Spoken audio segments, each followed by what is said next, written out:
திரு விஜய் அவர்களை பொறுத்தவரை அவருடைய மனைவி அவர்கள் டிசம்பர் மாதத்தில் விவாகரத்துக்காக செங்கல்பட்டு கோர்ட்டில் அந்த விவாகரத்துக்கான அந்த பெட்டிஷனை அவங்க பதிவு செஞ்சிருந்தாங்க. இன்னைக்கு அது வெளியே வந்திருக்கு. நான் எப்போதும் சொல்வதுதான், இது 3 பேர்த்துக்கான பிரச்சனையாக தான் நான் பார்க்குறேன். நடிகர் விஜய் அவர்கள், அவருடைய மனைவி, கோர்ட், நம்முடைய ஜுடிஷியல் சிஸ்டம், இந்த 3 பேருக்கு மட்டும்தான் சம்பந்தப்பட்டதாக நான் பார்க்கின்றேன். அதுவும் ஒரு தனிப்பட்ட ஒரு மனிதருடைய தனிப்பட்ட வாழ்க்கையாக நான் பார்க்கின்றேன். விஜய் அவர்களுடைய அரசியல் கருத்துக்கு நான் பதில் சொல்ல எப்பவுமே தயாராக இருக்கிறேன். தனிப்பட்ட வாழ்க்கை, மனைவிக்கும் கணவனுக்கும் எங்கிருந்தாலும் கூட ஒரு சந்தோஷம் இருக்கட்டும், எங்கிருந்தாலும் கூட ஒரு அமைதி கிடைக்கட்டும். அதனால் அரசியல் ரீதியாக நான் கருத்து சொல்ல விரும்பல. விஜய் அவர்கள், மனைவி அவர்கள், சம்பந்தப்பட்ட கோர்ட்டு, இந்தியன் ஜுடிஷியல் சிஸ்டம், இவர்களுக்கு உண்டான பிரச்சனையாக தான் நான் பார்க்கிறேன்.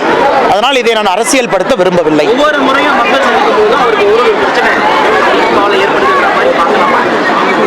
ஆனால் எப்பொழுதுமே ஒரு அரசியலுக்கு வந்துட்டோம் அப்படின்னா it is a trial by ஃபயருங்கண்ணா. ஒரு தீப்பந்தத்துக்குள்ள ஒரு மனிதன் போயிட்டு வெளியே வர்ற மாதிரி தான். அதுவரை தோண்டப்படாத உங்களுடைய பர்சனல் லைஃப் எல்லாம் நீங்கள் அரசியலுக்கு வந்தீங்கன்னா தோண்டுவாங்க. அது எல்லா தலைவர்களுக்குமே இருந்தது தான். அது விஜய் அவர்களுக்கு இருக்கு. அவர் அரசியல் வரும் பொழுதே இதையெல்லாம் உணர்ந்து தான் வந்திருப்பாருன்னு நான் நினைக்கிறேன். இதை அவர் கடந்து தான் போகணும், தாண்டி தான் போகணும். இதை தாண்டி தான் அவருடைய அரசியல் இருக்கு. இதையெல்லாம் பார்த்து தான் மக்கள் அவரை ஏற்றுக்குவாங்களா ஏற்றுக்க மாட்டாங்களான்னு இந்த எலெக்ஷன் முடிவு செய்யும். அதனால் விஜய் அவர்களை பொறுத்தவரை ட்ரையல் பை ஃபயர். ஒரு சினிமா நடிகராக நிம்மதியாக நான் வீட்டில் இருந்திருக்கலாம், நிம்மதியாக நான் ஸ்டார் வேல்யூவோடு இருந்திருக்கலாம்.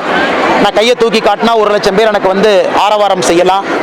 சிரஞ்சீவி அவர்களுக்கு ஏற்பட்டது தான். எத்தனையோ பெரிய நடிகர்கள் அரசியல் களத்திற்கு வந்த பிறகு ட்ரையல் பை ஃபயர், ப்ரெஷரில் தான் அவங்க வெளியே வரணும். இது புரட்சித் தலைவர் எம்ஜிஆர் அவர்களுக்கும் ஆரம்ப காலத்தில் இருந்துச்சு. அதனால் இது பாசிட்டிவ் நெகட்டிவ் நான் சொல்ல விரும்பல. விஜய் அவர்கள் இதை கடந்து போகணும், இதற்கான விலையை கொடுக்கணும், இதற்கான நியாய தர்மத்தை தாண்டித்தான் ஒரு பயணம் செய்யணும். அதனால் இது ஒரு தனிப்பட்ட ஒரு வாழ்க்கையில் இருக்கக்கூடிய ஒரு பிரச்சனையாக நான் பார்க்கிறேன்.